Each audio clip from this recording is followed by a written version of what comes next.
बिस्मिल्लाहिर्रहमानिर्रहीम, अस्सलाम वालेकुम। Welcome back to my channel. और आज मैं बना रही हूँ दाल माश, बहुत ही ज़बरदस्त ढाबा स्टाइल। यहाँ मैंने 2 कप दाल ली है, उसको मैंने वॉश करके बॉईल करने के लिए अब रख दिया है। और इसके अंदर मैं 2 लौंगे ऐड करूँगी, इससे इसका फ्लेवर बहुत अच्छा आएगा। टमाटर लिए हैं मैंने 4 मीडियम साइज़ के, उनको मैंने पेस्ट बना के रख लिया है। लहसुन अदरक का पेस्ट 1 चम्मच भर के जाएगा। हरी मिर्च आपके टेस्ट के हिसाब से। और प्याज लिए हैं मैंने 2 मीडियम साइज़ के, उसको मैंने बारीक चॉप करके रख लिया है। पैन में 1 कप ऑयल जाएगा इसके अंदर, क्योंकि ये ढाबा स्टाइल है तो इसमें ऑयल ज़रा ज़्यादा ही जाता है। जो मैंने प्याज बारीक काट के रखी थी वो डाल देंगे। बस इसको अच्छे से फ्राई करना है, बहुत ज़्यादा इसको डार्क नहीं करेंगे। बस इसको हल्का सा ही पिंकिश टोन में रखना है। ये देखिए हमारे प्याज सॉफ्ट हो गए हैं, लाइट पिंक कलर आ गया।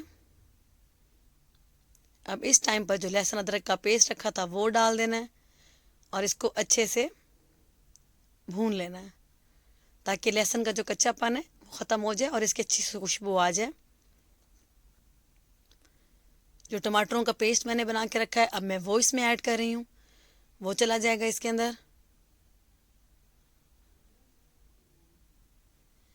बस अब इसको अच्छे से हमने भूनना है मसाले डालकर। नमक 1 चम्मच डाल रही हूँ, आपके टेस्ट के हिसाब से कम या ज़्यादा कर सकते हैं। लाल मिर्च पाउडर भी मैं 1 चम्मच भरकर ऐड कर रही हूँ, ये भी आपके ऊपर डिपेंड करता है। और 1 चम्मच कुटी हुई लाल मिर्च। हल्दी 1 टीस्पून है और ज़ीरा है साबित 1 चम्मच। बस अब इस मसाले को अच्छे से हम मिक्स करेंगे और इसको भूनना है बहुत अच्छी तरह इसको। ये देखिए मसाला मेरा बहुत अच्छे से भुन गया है, बहुत ज़बरदस्त कलर आया है, बहुत ही ज़बरदस्त ऑयल निकल आया है। और अब इस टाइम पे जो मैंने दाल बॉईल करके रखी है वो ऐड कर दूंगी। बस ये दाल आ गई सारी इसके अंदर। दाल को मैंने 80% कुक किया है, क्योंकि अभी ये दम पर गलेगी। 20% बिल्कुल ये मैश नहीं होती, थोड़ा सा इसके अंदर खड़ा खड़ा दाना होता है। बस अब इसको 3 से 4 मिनट ही मैं इसको मसाले के साथ भूनूंगी, ताकि जो सारे मसाले हैं उसका फ्लेवर दाल में अच्छे से आ जाए। अगर दाल को 100% आप कुक कर लेंगे तो दम पर वो बहुत ज़्यादा मेल्ट हो जाएगी, तो वो लुक नहीं आएगी जो हमारे होटल्स पे आती है। जब हम हाईवे पे खाना खाते हैं तो वहाँ हम ये दाल बहुत शौक से लेते हैं और खाते हैं। जब भी ट्रैवल करते हैं तो हम हाईवे पे जब भी खाना खाएंगे तो हम ये दाल ज़रूर ऑर्डर करते हैं। बस अब इस टाइम पे जब मसाला अच्छे से मिक्स हो गया है तो यहाँ पर पानी डाल देना है। 1 गिलास मैंने पानी लिया है और 1 चम्मच चिकन पाउडर ऐड करूँगी, इससे इसका फ्लेवर बहुत अच्छा होगा। और हरी मिर्चें आपके टेस्ट के हिसाब से जितनी भी आप लें। चिकन पाउडर का दाल में बहुत अच्छा सा फ्लेवर आता है और बहुत ही ज़बरदस्त लगता है। ये ऑप्शनल है अगर आप डालना चाहें तो। ये देखिए यहाँ मैंने 15 मिनट के लिए इसको दम पे रख दिया था और ये बहुत ही ज़बरदस्त इसका ऑयल निकल आया है।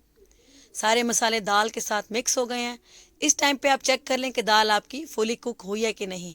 यहाँ हमारी दाल जितनी मुझे चाहिए थी उतनी ये बिल्कुल गल गई है बहुत अच्छे से, और बहुत ज़्यादा मैश भी नहीं करनी, बहुत अच्छे से ये कुक हो गई है, गल गई है।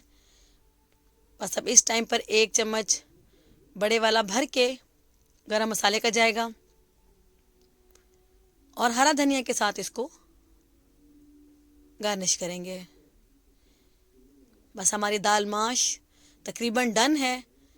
ये देखिए इसका ऑयल निकल आया है, बहुत ही ज़बरदस्त इसका टेस्ट आया है। ये देखिए हमारी दाल माश ढाबा स्टाइल बनकर तैयार हो गई है। ये बहुत ही ज़बरदस्त रेसिपी है, बहुत मज़े की लगती है।